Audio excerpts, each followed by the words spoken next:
안녕하세요.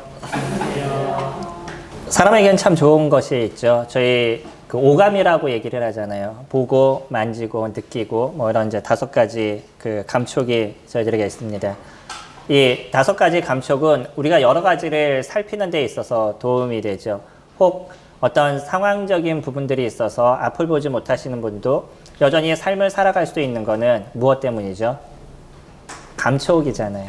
감촉이나 냄새, 이러한 어떤 부분들이 삶을 살아가게 하시죠. 제가 공부를 할 때 함께 공부했던 분이 계십니다. 이분이 저보다 4살 정도 많으신데 머리가 진짜 좋으셔요. 네. 근데 저하고 같이 공부할 때도 대구를 왔다 갔다 하시다 보니까 육체적으로 많이 피곤하셨었죠. 일주일에 한 번씩 대구를 내려갔다 오셨어야 됐었으니까. 근데 어떨 때 이렇게 보면 눈이 너무 이렇게 안 보이신다 그래가지고 좀 걱정이 되셨고, 한동안은 눈이 안 보여서 좀 힘들어 하셨던 시간들도 있으셨어요.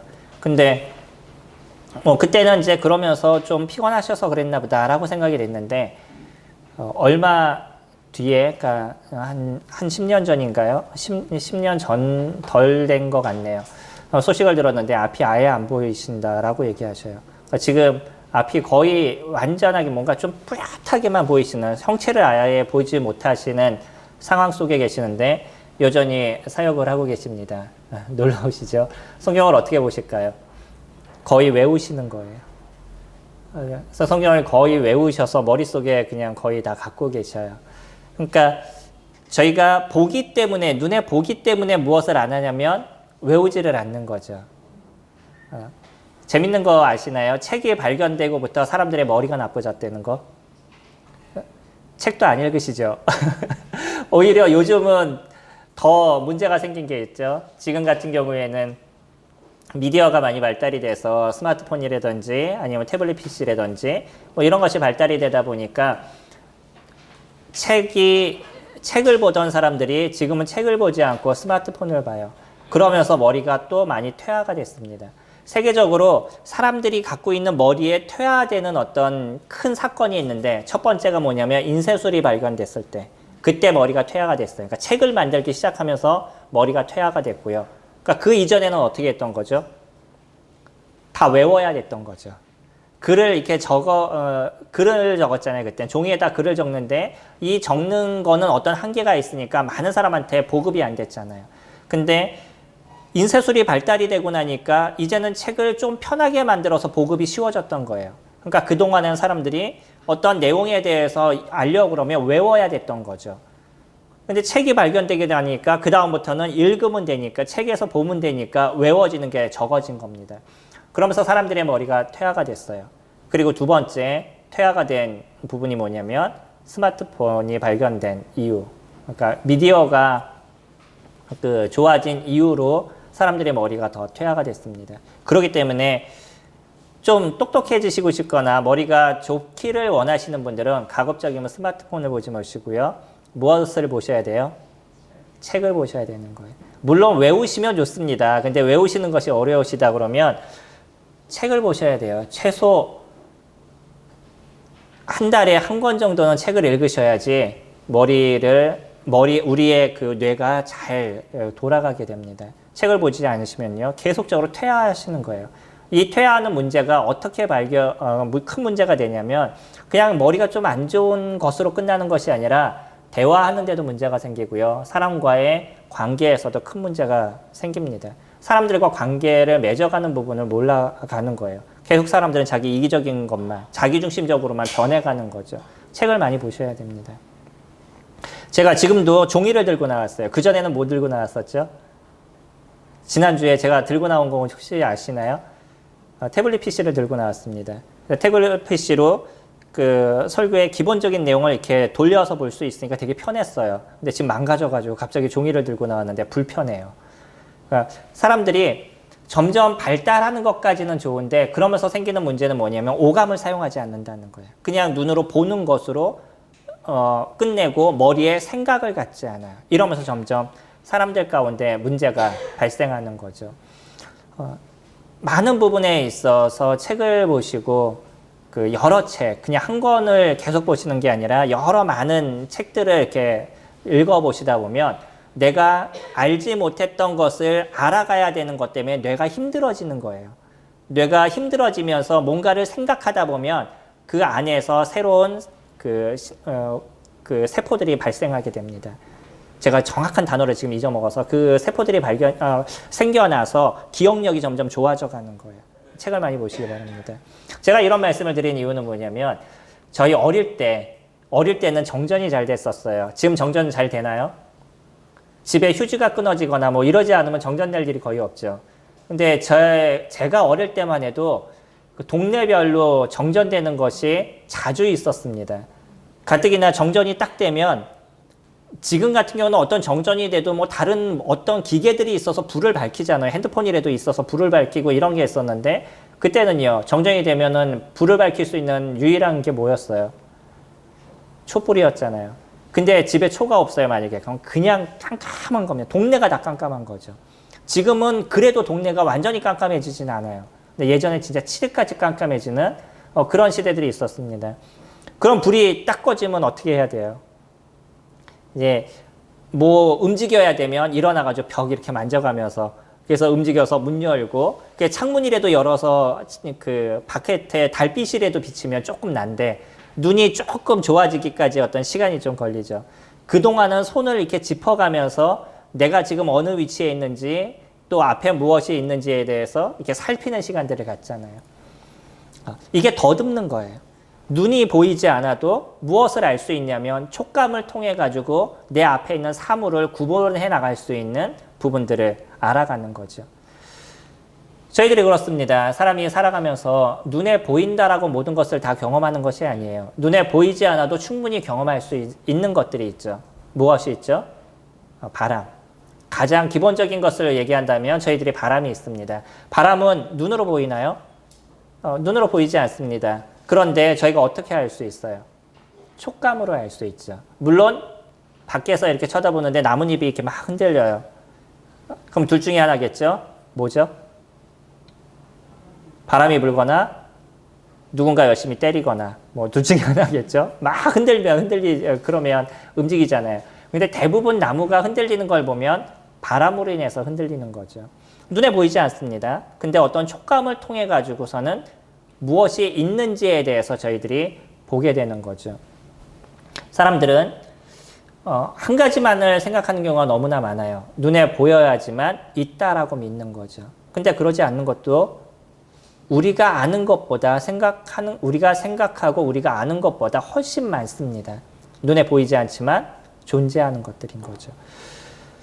저희는 오늘 하나님에 대해서 이야기를 하려고 합니다. 하나님을 얘기할 때 많은 사람들이 항상 하는 얘기는 보여야 된다라고 얘기를 해요. 근데 성경은 그렇게 얘기하지 않습니다. 뭐냐면 우리가 더듬어서 알 수 있다. 이런 표현을 써요. 재밌는 표현이죠. 오늘 사도행전 말씀 같이 보시기 바랍니다. 사도행전 17장 말씀 같이 보시면 17장 27절에 이렇게 표현합니다. 이는 사람으로 혹 하나님을 더듬어 찾아 발견하게 하려 하심이로되 그는 우리 각 사람에게서 멀리 계시지 아니하도다. 여기는 두 가지 표현을 쓰죠. 하나는 어떤 얘기를 하냐면 더듬어서 알 수 있다라고 해요. 하나님에 대해서 알 수 있는 부분은 사람들은 보아야 합니다라고 표현하지만 하나님 뭐라고 얘기하냐면 더듬어서 촉감으로도 우리는 하나님을 알 수 있다라고 얘기를 하고요. 더 쇼킹한 게 있죠. 그 다음에 뭐라고 얘기하셨어요? 우리 각 사람에게서 멀리 계시지 아니하다라고 얘기해요. 사람들은 하나님을 얘기할 때 아주 먼 곳에 있다라고 생각을 합니다. 우리하고는 좀 떨어져 있는 새로운 공간, 그곳에서 우리를 그냥 지켜보고 계시는 그런 어떤 개념으로 생각하는 부분들이 적지 않게 있죠. 근데 오늘 이야기하고 있는 바울은, 그러니까 하나님은 우리에게 뭐라고 표현하고 계시냐면 우리에게서 멀리 계시지 않다는 거예요. 우리가 알려고만 마음을 가지면 충분히 알 수 있다는 거죠. 저희가 바람을 아까 얘기했었는데 바람도요. 우리에게 멀리 있는 것이 아니라 우리 근처에 있잖아요. 우리 눈에 보이지 않아요. 내가 그것을 느끼려고 생각하면 얼마든지 바람에 대한 모습들을 저희들이 느낄 수가 있는 거죠. 근데 내가 신경을 쓰지 않으면 그것에 대한 관심이 없기 때문에 그냥 없다라고 그러고 인생을 살아가요. 오늘 교회로 오시면서 난 오늘 바람을 느끼면서 왔어요 라고 생각해 보신 적 있으셔요? 오늘 오는데 바람이 너무나 나를 만져줬어요. 뭐 이런 생각하시면서 오늘 이 자리에 앉아 계신 분 계시나요? 없으시죠? 왜 내가 느꼈는데 모르시죠? 신경을 안 쓰시기 때문이에요. 내가 눈에 보이지 않으니까 신경을 안 쓰시기 때문에 내가 오늘 오면서 바람을 느꼈나? 라고 생각해보면 곰곰이 생각해보면 그럴 수도 있어 라고 생각하지만 그러나 그렇게 크게 느껴지지 않는 거예요. 관심이 없기 때문인 겁니다. 하나님은요, 우리들 근처에 계신다는 거예요. 그리고 그분은 충분히 우리가 느낄 수 있도록 더듬어서 알 수 있는 부분들을 우리에게 보여주고 계신다는 거죠. 오늘 본문 말씀 같이 읽어보기로 합니다. 22절부터 같이 보시면 바울이 아레오바고 가운데 서서 말하되 아덴 사람들아 너희를 보니 범사에 종교심이 많도다. 내가 두루다니며 너희가 원하는 것들을 보다가 알지 못하는 신에게라고 새긴 단도 보았으나 그런즉 너희가 알지 못하고 위하는 그것을 내가 너희에게 알게 하리라. 우주와 그 가운데 있는 만물을 지으신 하나님께서는 천지의 주제시니 손으로 지은 전에 계시지 아니하시고 또 무엇이 부족한 것처럼 사람의 손으로 섬김을 받으시는 것이 아니니 이는 만민에게 생명과 호흡과 만물을 친히 주시는 이심이라. 바울이라는 사람이 있습니다. 이 바울은 예수 그리스도를 선포하는 하나님을 전하는 그런 일들을 이루었던 사람이에요. 이 사람이 아시아와 유럽까지 다니면서 하나님에 대해서 이야기하는 시간들을 가졌는데 지금의 저희가 보고 있는 이곳은 유럽에 가서 복음을 전하고 있는 모습입니다.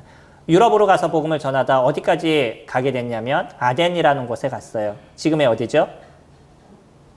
지금의 아테네. 나라로 얘기한다 그러면 그리스입니다.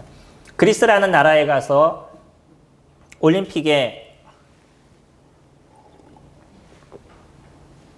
시초라고 얘기할 수 있고 민주주의의 시초라고 얘기할 수 있는 그리스에 가서 그곳에 아덴, 수도 아덴에 가서 복음을 전하게 됐어요.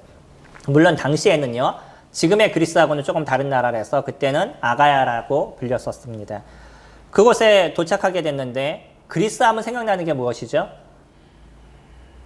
그리스 로마 신화에서 많은 신들이 있는 거, 제우스라든지 헤르메스라든지 여러 신들이 있는 것을 저희가 어릴 때 많이 들었었죠. 이런 많은 신들이 존재했던 곳입니다. 그리스라는 지역에 가게 되면 이런 신들을 섬기는 신전들이 여러 곳에 이렇게 같이 있어요.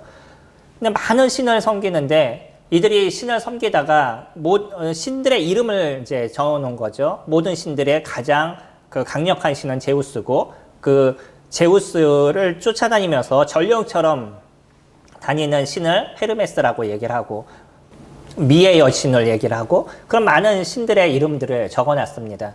근데 어느 신을 이렇게 봤더니 그 신전에는 이름이 없어요. 신에 대한 이름이 없어요.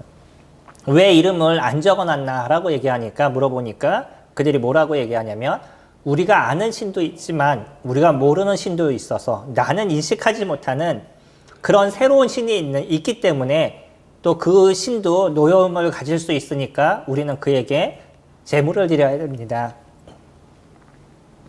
그래서 신의 이름들 중에 이름을 알 수 없는 신이라고 적혀져 있는 그런 신전이 있는 거예요. 이 바울이라는 사람이 그것을 보고 나서 마음에 많은 답답함이 있었습니다. 왜냐하면 하나님은 한 분이시고요. 이 세상의 신은 오직 한 분밖에 없음을 바울은 정확하게 알고 있는데 이 아덴에 갔더니 이 많은 사람들이 잘못된 신들을 만들어 놓고 그 신들을 섬기고 있는 거예요. 그러니까 마음 가운데 많은 어려움이 있었습니다. 그러나 이 바울이라는 사람이 그 모습을 보면서 이들에게 바른 것을 좀 알려주고 싶었던 거예요. 온전한 그 하나님에 대해서 알려주고 싶었는데 마침 무엇이 있어요? 이름을 알 수 없는 신이라는 그 신이 있는 것을 봤죠. 너희들이 알지 못하는 이 신, 내가 이 신에 대해서 내가 너희들에게 좀 알려줄게 라고 이야기를 시작하게 됩니다. 그러면서 그가 얘기했던 것이 무엇이냐면 24절에 보시면 신의 이름들 중에 이름을 알 수 없는 신이라고 적혀져 있는 그런 신전이 있는 거예요. 이 바울이라는 사람이 그것을 보고 나서 마음에 많은 답답함이 있었습니다. 왜냐하면 하나님은 한 분이시고요. 이 세상의 신은 오직 한 분밖에 없음을 바울은 정확하게 알고 있는데 이 아덴에 갔더니 이 많은 사람들이 잘못된 신들을 만들어 놓고 그 신들을 섬기고 있는 거예요. 그러니까 마음 가운데 많은 어려움이 있었습니다. 그러나 이 바울이라는 사람이 그 모습을 보면서 이들에게 바른 것을 좀 알려주고 싶었던 거예요. 온전한 그 하나님에 대해서 알려주고 싶었는데 마침 무엇이 있어요? 이름을 알 수 없는 신이라는 그 신이 있는 것을 봤죠. 너희들이 알지 못하는 이 신, 내가 이 신에 대해서 내가 너희들에게 좀 알려줄게 라고 이야기를 시작하게 됩니다. 그러면서 그가 얘기했던 것이 무엇이냐면 24절에 보시면 우주와 그 가운데 있는 만물을 지으신 하나님께서 라고 얘기하고 있어요. 너희들이 이름도 알 수 없는 신이라고 적혀있는 이 신이 어떤 일을 하신 거냐면 온 우주와 만물을 지으신 그분이시다 라고 얘기하셔요. 그러면서 천지의 주재신이 손으로 지은 전에 계시지 아니하시고 또 무엇이 부족한 것처럼 사람의 손으로 섬김을 받으시는 것이 아니니 이는 만민에게 생명과 호흡과 만물을 주신 친히 주시는 이십니다 라고 얘기해요. 그분은요 저희들에게 생명을 주시는 분이라는 거예요. 그분은 우리에게 모든 것을 채워주신 그분이라는 것이에요. 그렇기 때문에 그 하나님은 무엇이 필요하신 분이 아니라 그렇기 때문에 너희들이 섬겨야지만 온전해지는 그런 분이 아니라는 거예요. 우리가 무엇인가를 섬기게 됐을 때 그 신이 완전해진다라고 얘기한다면 그 신은 완전한 신일까요? 불완전한 신일까요? 불완전한 신이죠. 누군가의 섬김을 받아서 완전해질 수 있고 누군가 나를 섬겨줘야지만 기뻐할 수 있는 그런 신이라고 그러면 그 신은 불완전한 신이라는 거예요. 그래서 재물을 너희가 드리든지 드리지 않던지 그 완전한 그 신이 진정한 신임을 지금 바울은 이야기하고 있죠. 하나님은 그러신 분이 아닙니다. 사람의 섬김을 통해서 아니 사람이 드리는 어떤 재물을 통해서 완전해지시는 그분이 아니라 그분은 그 자체가 완전하신 분인 거예요. 그래서 인간과 함께 하시기 위해서 이 지구를 만드시고 이 지구에 완전하게 사람이 살 수 있는 그 환경을 조성해 놓으시고 그 다음에 사람을 만드셨죠. 그래서 그 사람이 거기에서 잘 살아갈 수 있도록 완전한 것을 저희들에게 만들어 주셨어요. 이게 저희가 보고 있는 성경의 창세기 1장과 2장에 대한 내용인 거예요. 1장의 내용을 살펴보면 하나님께서 어떻게 이 세상을 만드시고 어떻게 그곳에 사람을 살게 하셨는지에 대해서 정확하게 그곳에서 설명을 해주고 있습니다.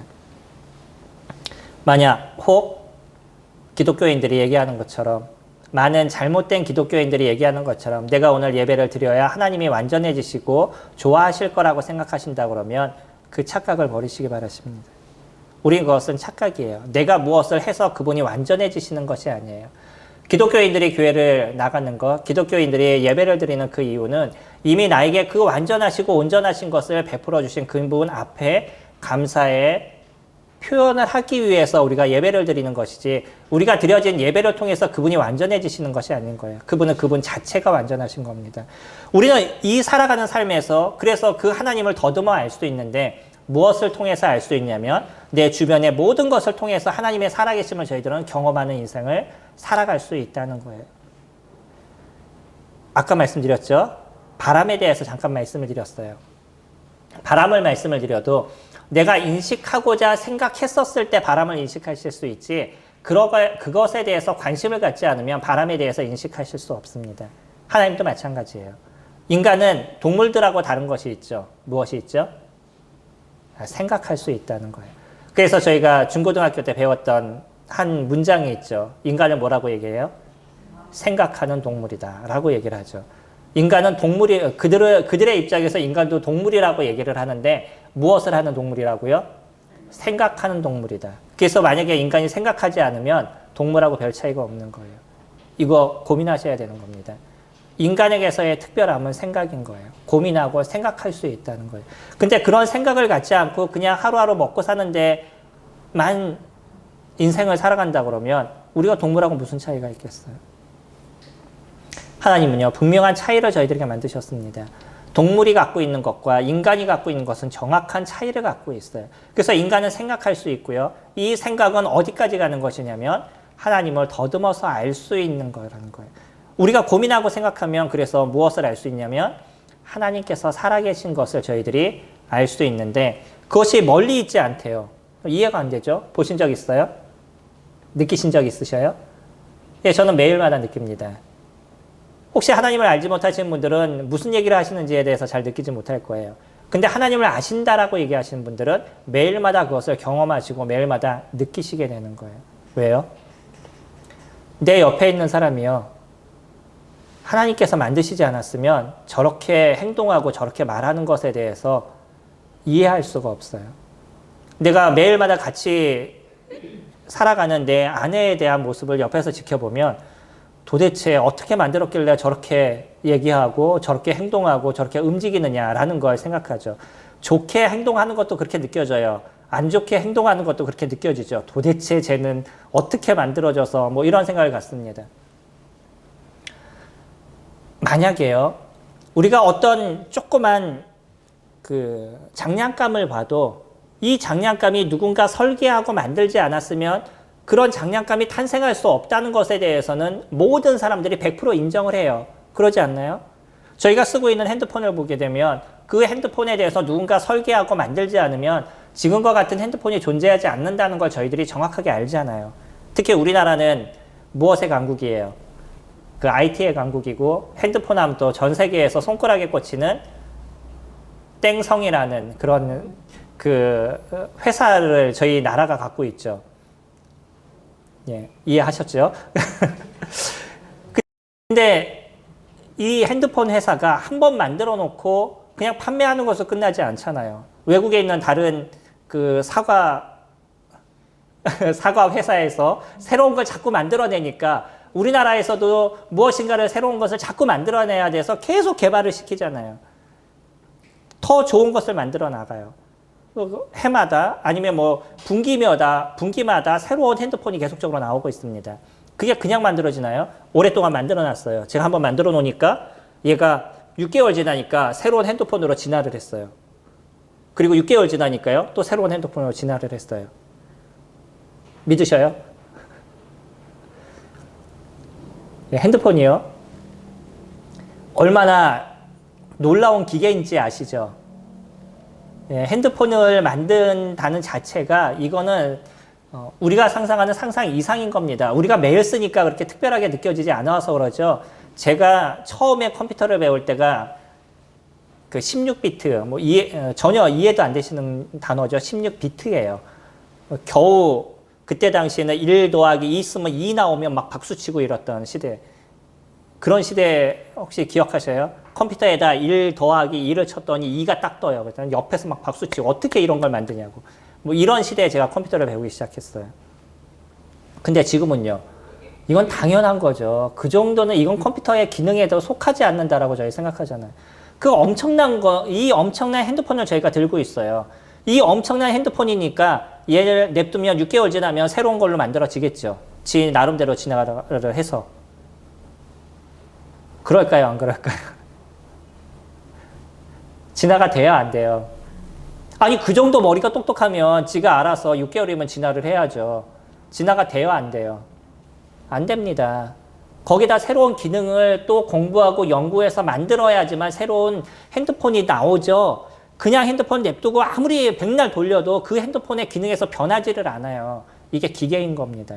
근데요, 사람들이 이 지구의 모든 모습들은, 생물들은 진화를 한다라고 얘기를 해요. 그래서 6개월이 지나면 더 다른 새로운 것이 되고 6만 년 지나고 뭐 600억 년 지나면 또 뭔가 새로운 것으로 변한다라고 얘기를 해요. 아니 우리 눈에 보이는 그 기계를 만들어 놓고 진화를 하라고 백날 얘기해도 진화가 되지 않는데 어떻게 다른 것들이 진화를 하겠냐는 거예요. 이런 무식한 얘기를 하는 것이 현재 살아가는 사람들의 모습입니다. 한번 생각해 보셔요. 그 진화가 우리가 생각할 수 있는 것처럼 가능한 것인지. 근데 옆에 있는 사람을 보면요. 어떤 프로그램을 만들어 놓고 그대로 움직이라고 얘기하지 않았음에도 불구하고 옆에 있는 사람은 자기 스스로가 생각해서 자기 스스로가 변화하는 모습을 가지고 있어요. 생각을 하지 않는 사람은 변하지 않는다라고 제가 말씀을 드렸죠. 책을 보라고 말씀을 드렸죠. 그 이유가 뭐냐면 우리의 뇌는 생각하고 고민하면서 더 많은 것을 만들어 나가요. 그냥 내가 하루를 살아가는데 아침에 일어나서 일하고 하루 끝나면 자고 이렇게 생활하시면 우리의 뇌가 진화를 하지 않아요. 근데요, 우리가 계속 생각하고 책을 보고 새로운 것을 경험하고 아는 시간들을 가지면 점점 더 많은 것을 만들어 나가는 거예요. 놀라운 것입니다. 어떻게 이런 것이 자연적으로 생겨날 수 있어요? 어떻게 이런 것이 그냥 태어날 수가 있어요? 이거는요, 누군가의 계획과 설계를 통해서 만들어지는 거예요. 우리가 살아가고 있는 이 지구에 대해서도 하나님은 뭐라고 표현하시냐면 내가 설계했고 내가 만들었고 내가 측량했다라고 표현하셔요. 욥기 말씀 보실까요?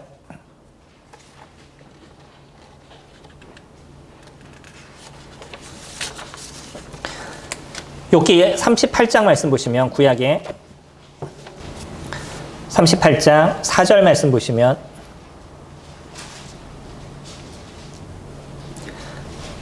내가 땅에 기초를 놓을 때 내가 어디에 있었느냐 내가 깨달아 알았거든 말할지니라 누가 그것의 도량법을 정하였는지 누가 그 줄을 그것의 위에 띄었는지 내가 아느냐 그것의 주추는 무엇이에서 세웠으며 그 모퉁이 돌은 누가 세웠느냐 어떻게 하셨다고요?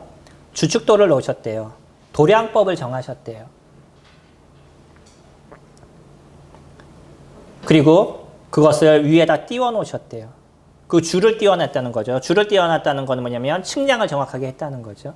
지구를 하나님께서 만드실 때 그냥 만드신 게 아니라는 거예요. 어떻게 만드셨다고요? 모든 질량과 크기와 무게와 모든 것을 측량하셔서 지구를 만드신 거예요. 그러니까 이 지구가 지금 우주에서 띄워져서 태양을 돌면서도 그 오랜 기간 도는데도 여전히 돌고 있는 거예요.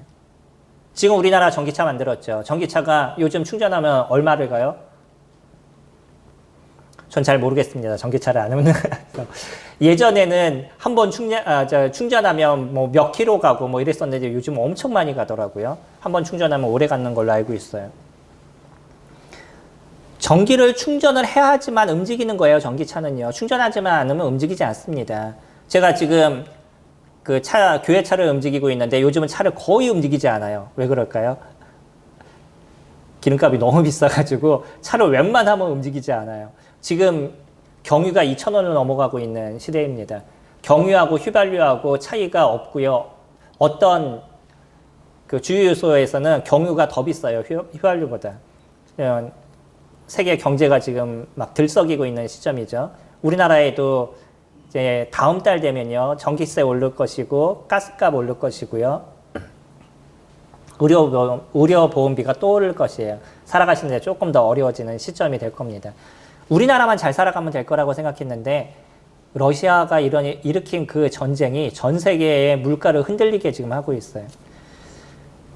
모든 부분이요. 충전하지 않으면 움직이지 않는 거예요. 근데 어떻게 지구는요. 그 오랜 기간을 갖다 태양을 돌고 있는데 그 에너지가 맞아져서 끊임없이 돌고 있을까요? 이게 그냥 가능하겠어요? 누군가는 이것이 그냥 가능하다라고 얘기하는 그 자체를 저는 믿을 수가 없어요. 그것도 어떤 거냐면 우주의 생성 이론을 보면 빅뱅이라고 해서 펑 터진 거예요. 펑 터져서 우주로 날아가면서 얘네들이 서로 모여서 빙빙 도는 거예요.